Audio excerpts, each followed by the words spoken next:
During the COVID situation, lockdown, somewhere in the month of April, May 2020,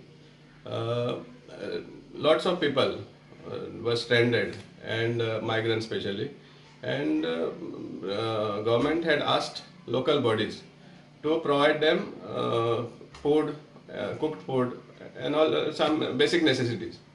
And accordingly, even the Margao Municipal Council was sanctioned an amount of 8 lakhs. I believe it is much more than 8 lakhs, but whatever record presently with me, I learned that around 8 lakhs was sanctioned to the Margao Municipal Council to provide food for such people, homeless and stranded people.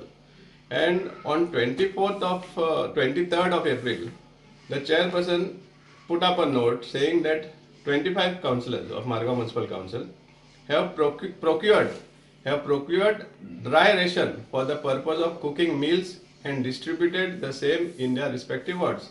This was the note put up by the chairperson on 23rd April 2020, and had asked for the payment towards this service that was provided to the stranded and the homeless people. Provision to be provided for food to be provided for stranded people. On the other side, there was a shelter at Indoor Stadium in Naveli.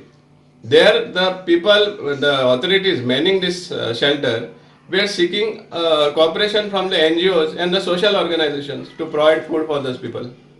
And so the question now comes is that where this 8 lakhs has gone. Even though some councillors were seen distributing groceries, which is not part of this scheme actually, even if they were distributing groceries, at the time of distribution they have very clearly stated to the people, to the beneficiaries, that these groceries have been sent by the respective MLAs. So then how can they claim that this 32,000 per ward has been spent?